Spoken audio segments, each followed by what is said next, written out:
Bonjour à tous. Aujourd'hui, on va plonger dans l'univers fascinant de la primevère officinale, aussi connue sous le nom de coucou. Le nom primevère vient du latin primula, signifiant première, en référence à sa floraison précoce au printemps. La primevère officinale, Primula veris, est une plante herbacée vivace appartenant à la famille des Primulacées. Elle est largement répandue en Europe et en Asie occidentale. Elle est reconnaissable à ses fleurs jaunes éclatantes, en forme de clochette, qui sont réunies en ombelles unilatérales sur des tiges sans feuilles. Chaque fleur a une corolle en forme de cloche à 5 pétales soudés. Elles apparaissent généralement au printemps. Les feuilles de la primevère officinale sont disposées en rosette basale. Elles sont oblongues à ovales, dentées et légèrement ridées avec une texture veloutée. La primevère officinale possède un rhizome court et des racines fibreuses. Sa tige florale peut atteindre 10 à 30 cm de hauteur. La plante mesure généralement entre 10 et 30 cm de haut d'ailleurs. Dans l'Antiquité, les Grecs et les Romains utilisaient la primevère pour ses vertus médicinales. Pline l'Ancien et Dioscoride la mentionnaient dans leurs ouvrages comme un remède pour traiter les plaies et les inflammations. Au Moyen Âge, la primevère officinale était utilisée dans les monastères pour soigner les affections respiratoires et les troubles nerveux. Elle est également réputée pour ses propriétés sédatives. En médecine populaire, la primevère officinale a été utilisée pour traiter les maux de tête, les insomnies, les bronchites et les rhumatismes. Les racines, les feuilles et les fleurs étaient employées en infusion, décoction, sirop et cataplasme. En Angleterre, on l'appelait herbe Peter, herbe de Saint-Pierre, en référence à Saint-Pierre, le gardien des clés du paradis, en raison de la forme de ses fleurs qui rappelait un trousseau de clés. La primevère officinale a des propriétés sédatives et calmantes. Elle est utilisée pour apaiser l'anxiété, l'insomnie et les maux de tête. Elle a également des propriétés expectorantes. Les saponines qu'elle contient aident à fluidifier les sécrétions bronchiques et facilitent l'expectoration. Elle est donc efficace pour traiter la toux et les bronchites.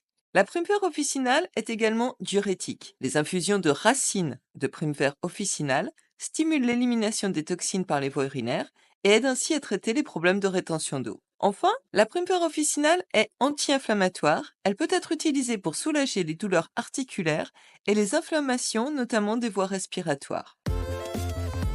Les jeunes feuilles et les fleurs de la primevère officinale sont comestibles. Elles peuvent être ajoutées aux salades pour une touche de fraîcheur et une saveur légèrement sucrée. Les feuilles peuvent aussi être ajoutées aux soupes et au potage pour apporter des nutriments et un subtil velouté.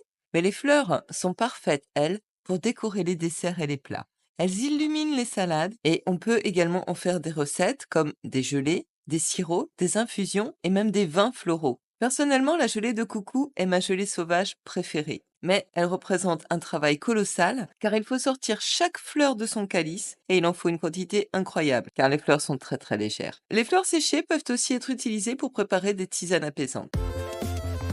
Pour récolter la primevère officinale, il faut choisir des fleurs bien ouvertes et pour les feuilles, il faut qu'elles soient jeunes et tendres. Les feuilles peuvent être récoltées au printemps, avant la floraison, elles seront plus tendres. Les fleurs seront cueillies lorsque les ombelles sont complètement ouvertes. Les fleurs et les feuilles pourront être utilisées fraîches ou séchées. Les racines, elles, se récoltent à l'automne et peuvent être séchées pour une utilisation ultérieure. Les fleurs, les feuilles et les racines doivent être séchées à l'ombre dans un endroit sec, bien ventilé et à l'abri des rayons directs du soleil. Une fois sèches, elles pourront être conservées dans des bocaux hermétiques à l'abri de la lumière. Pour préparer une infusion, il suffit de faire bouillir une cuillère à soupe de fleurs séchées dans une tasse d'eau pendant environ 10 minutes, puis de filtrer avant de boire. Pour les racines, par contre, on préférera une décoction, c'est-à-dire on fera bouillir les racines pendant une dizaine de minutes, puis on éteindra le feu.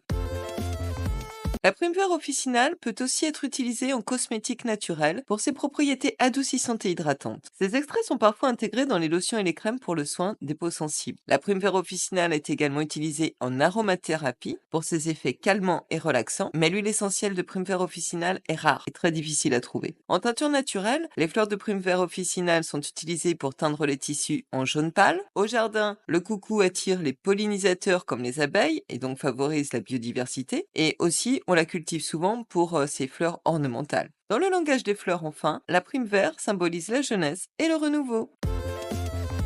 Bref, voilà, vous connaissez maintenant un peu mieux le coucou, la primevère officinale. Notez que la primevère de nos jardins a exactement les mêmes usages et propriétés et vous pouvez l'utiliser en cuisine de la même manière. Son parfum sera légèrement différent. Par exemple, moi j'ai testé une gelée aux 2 primevères qui donne vraiment un goût exceptionnel. Et pour les feuilles, c'est pareil. Les feuilles des 2 primevères se marient bien aux salades sauvages. Je vous recommande de les ciseler parce que les feuilles sont un petit peu épaisses. Les primevères sont vraiment un don de la nature. Les essayer, c'est les adopter. À bientôt!